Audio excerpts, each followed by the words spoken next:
Learn Japanese history. We are your navigators, Taro and Hanako. Welcome. We're doing a deep dive today into, well, a really fascinating slice of Japanese history. Yeah, the second half of the 20th century is a time of huge change, both for Japan and, the world around it. Absolutely. So we're going to unpack how Japan sort of navigated this shifting global scene. We're talking Cold War endgame, moving into a more complex world order. Exactly. And we'll look at what was happening inside Japan, too, the big domestic shifts, the challenges. Think of it as getting a solid grounding for understanding Japan today. Okay, sounds good. So maybe let's kick things off with that international picture. The 1960s, you mentioned détente between the U.S. and the Soviets. What did that actually involve? Well, détente basically meant, an easing of the really high tensions. There were some key agreements. Like nuclear treaties? Precisely. Mm. You had the Partial Nuclear Test Ban Treaty in '63 that stopped tests in the atmosphere, space, underwater, and then the Nuclear Non-Proliferation Treaty in '68, which was all about trying to prevent more countries getting the bomb. Japan signed on to both. Right. They wanted to be part of that global framework. But not everyone was playing ball, were they? No. And that's crucial. You had China and France, for instance. They didn't sign, and they kept working on their own nuclear programs. Yeah. India, too. So even with these treaties, the reality was, well, nuclear tech was still spreading. It wasn't a simple picture. And China itself was going through the Cultural Revolution, this massive internal thing, yet its global influence was actually growing. That seems counterintuitive. It does, doesn't it? But yeah, even with all the internal turmoil, China's weight on the world stage increased quite dramatically. Or so. The big one was 1971. That's when the People's Republic gained representation in the UN. Taking the Security Council seat from Taiwan. Exactly. That fundamentally shifted the power balance right there in the UN. And it wasn't just the U.S.-Soviet dynamic anymore. There was that growing split between China and the Soviet Union too, right? Oh, absolutely. A deep ideological rift. China became very critical of Soviet actions, especially military interventions. Why is that? They basically accused the Soviets of pursuing their own national interests under the guise of socialism. They called it social imperialism. So it wasn't just East versus West anymore. You had this kind of three-way tension. Meanwhile, the U.S. was bogged down in Vietnam. That must have had huge ripple effects. Huge. The Vietnam War really damaged America's image and influence globally. The peace agreement in '73 saw U.S. troops leave, but peace didn't exactly break out. Yeah.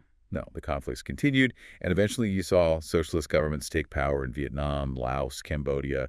That changed the map in Southeast Asia again. And more instability followed, didn't it? Like within Indochina itself. But sadly, yes, there were border conflicts, like between Vietnam and China. And all this upheaval led to a massive refugee crisis, a huge humanitarian challenge. So it sounds like the perception of the U.S. and the Soviet Union as these unshakable superpowers was starting to fade a bit. Definitely. Vietnam hurt the U.S., and the Soviets had their own internal problems, ideological challenges. The world was sort of shifting, becoming more multipolar. Power wasn't just concentrated in Moscow and Washington anymore. And even with all the new countries gaining independence in Asia and Africa, conflict didn't just disappear. No, unfortunately. A lot of these conflicts were still tangled up with the interests of the big powers, proxy wars. Plus, the legacies of colonialism, struggles over resources, it all fueled instability. The world map was changing, but conflict remained. Okay, let's switch gears a bit and talk about something that hit Japan directly and very hard. The oil shock. That came out of the Middle East conflicts, right? That's right. The ongoing tension between Israel and Arab nations was the backdrop. The trigger was the Fourth Middle East War in 1973. And the Arab nations decided to use oil as a weapon. Essentially, yes. OPEC's Arab members felt Western countries, including Japan, were siding with Israel. So they cut oil production sharply and slapped an embargo on exports to those nations. Wow. So instant shortages and prices going through the roof. Exactly. That was the first oil shock. And for Japan, which relied so heavily on imported oil for its industries. Yeah, that must have been a massive blow. It was huge. It basically brought Japan's era of high-speed economic growth to a sudden halt. They entered what's often called a period of stable growth, more moderate, slower growth, a real wake-up call. And the numbers really show it, don't they? Industrial production dropping, inventories piling up, employment taking a hit. Yeah, the data paints a stark picture. It forced a major rethink of economic strategy, focusing more on energy efficiency, higher value-added industries. It showed just how dependent Japan was. Amidst all that turmoil, though, Japan was also making some important moves on the diplomatic front, resolving some long-standing issues. Yes, while the U.S. alliance remained the bedrock of foreign policy, Japan was also working to build stronger relationships with other democracies in Asia. Like normalizing relations with South Korea in '65, that seems significant. Very significant. The Japan-Oro Basic Treaty, under the Sato government, formally established ties after years of post-war strain. It opened the door for much more economic and cultural interaction and, helped stabilize Northeast Asia. And then some territories returned to Japan, the Ogasawara Islands. Yes, in 1968, Hmm. they'd been under U.S. control since the war, so getting them back was symbolically important, restoring sovereignty. But the really big one was Okinawa, wasn't it? Returning in '72. Absolutely. That was the culmination of years of negotiation. The reversion agreement was signed in '71, and the handover in May '72 was met with huge celebrations across Japan. It felt like the nation was finally whole again, administratively speaking. But were there still issues, even after the reversion? Oh yes, the large presence of U.S. military bases on Okinawa remained a very sensitive point, I see. and there were economic gaps between Okinawa and mainland Japan. Those became ongoing challenges that needed attention for years to come. Now, another huge diplomatic development was sorting things out with the People's Republic of China. How did that happen? That moved surprisingly fast under Prime Minister Tanaka Kakue. He made that historic trip to China in September '72, Right, I remember seeing pictures of that. and they issued the Japan-China Joint Communique, which officially normalized relations.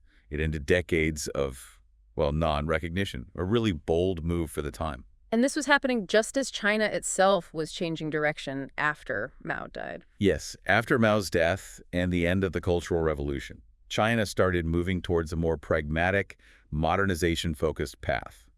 That definitely made it easier to build bridges with Japan, especially economically. Which led to a formal treaty later on. Exactly. The Treaty of Peace and Friendship was signed in '78 under the Fukuda government.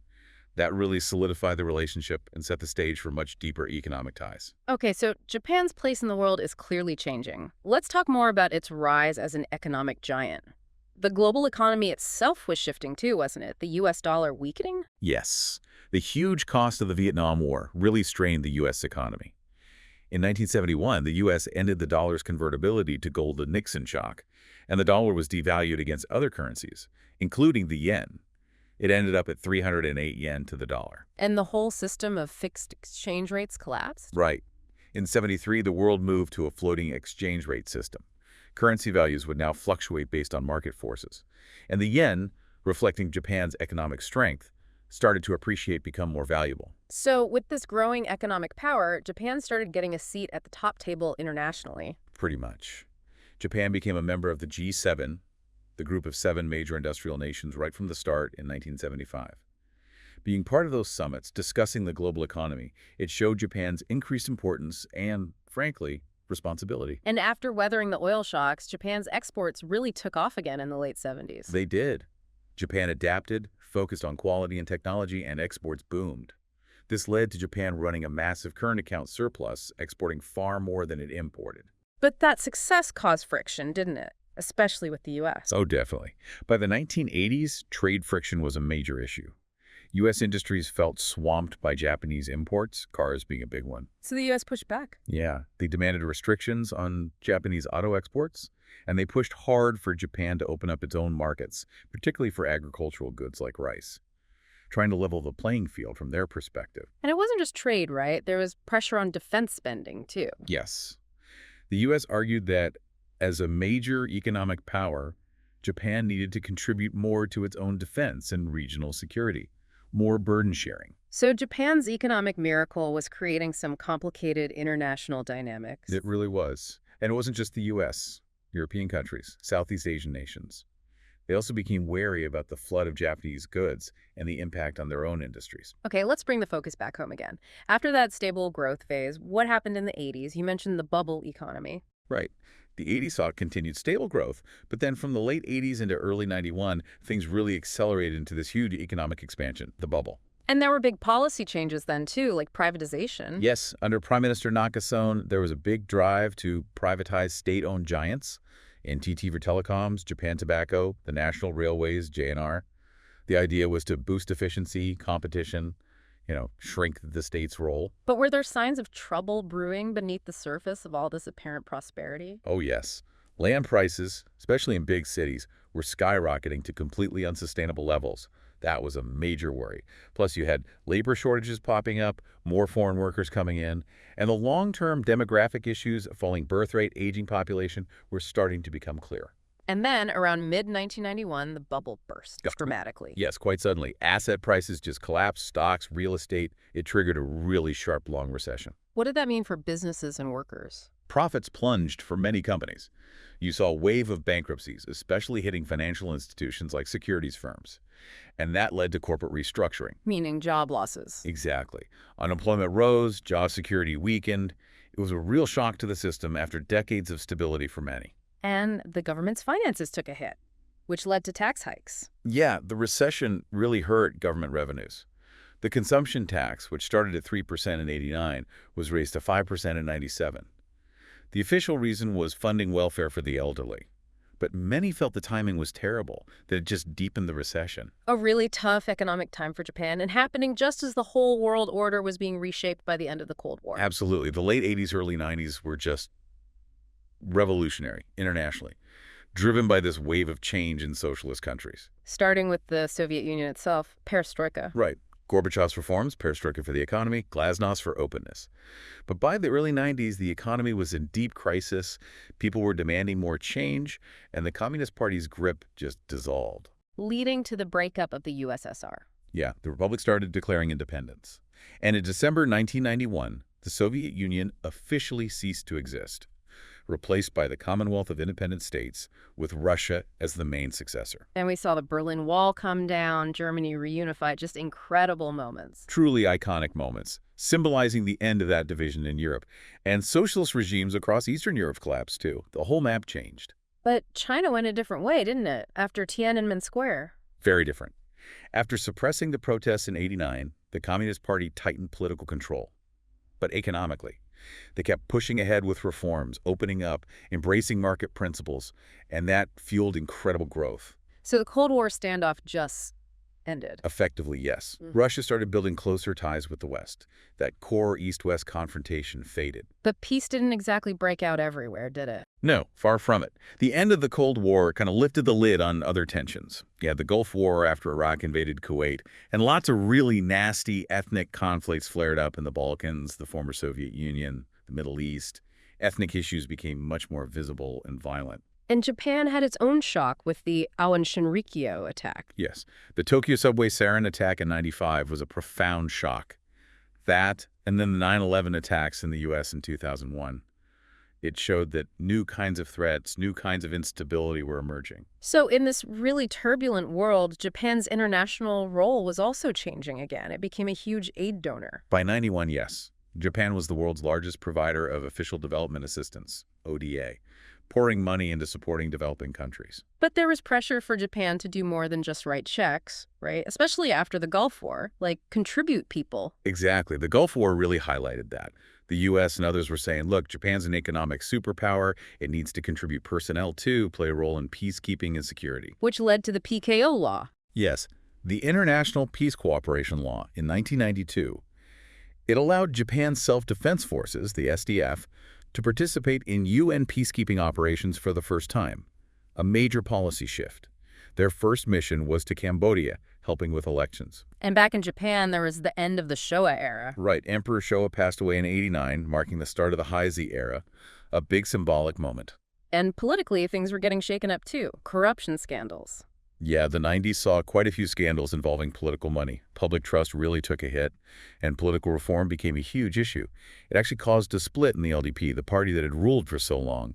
Some members left and formed a new party. And that led to the LDP actually losing power. It did. In the '93 election, the LDP lost its majority. The Miyazawa cabinet resigned, and suddenly, 38 years of nearly continuous LDP rule were over. A coalition government of non-LDP parties took charge, led by Hosokawa Morihiro. But that new era of coalition politics wasn't exactly stable, was it? No, not at all. The mid-90s were really fluid. You had shifting alliances, even the LDP coming back into government in coalition with, surprisingly, the Socialists in '94. Parties were merging, splitting. eventually leading to the formation of the Democratic Party of Japan in '96 as the main opposition force.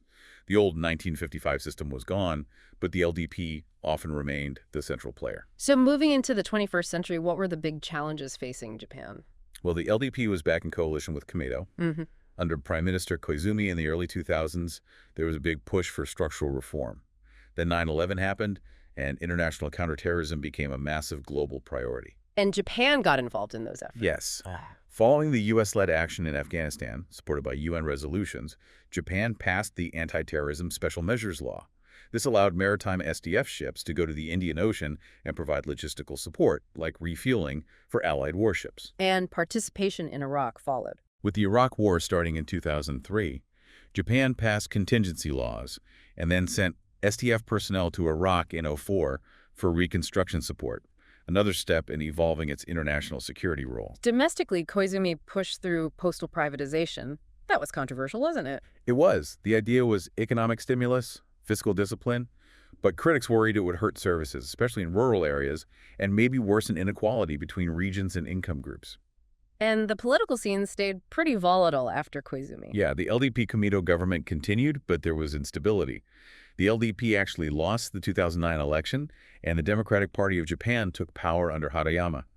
But their time in office was also marked by frequent leadership changes. Until the LDP came back again. Right. Big landslide win in 2012. That brought Abe Shinzo back for his second stint as prime minister. His government focused on, well, a lot of things. Recovery from the 2011 earthquake and tsunami, trying to revitalize the economy, dealing with North Korea, strengthening the U.S. alliance. And looking at the bigger picture, you have globalization, technology, changing everything. Absolutely. The internet, global networks. They connect us, but also bring new problems, like cybercrime. And Japan continues to face natural disasters, the huge Hanshin earthquake in '95, the Great East Japan earthquake in 2011, which caused the Fukushima nuclear accident, plus the ongoing worry about climate change from burning fossil fuels. So wrapping this all up, reflecting on this whole period, it leaves Japan facing some big questions today, doesn't it? It really does. With all these changes, domestically and globally, the big question is how Japan, as this internationalized nation, can make genuine contributions to world peace, stability, human welfare, especially beyond just economic means, things like climate action, humanitarian aid, international cooperation. We've certainly covered a lot of ground today. A really pivotal era for Japan adapting to global shifts, riding economic waves, both highs and lows, and finding its place in a changing world. So much of what shaped modern Japan happened in these few decades. Definitely. And it makes you think, doesn't it?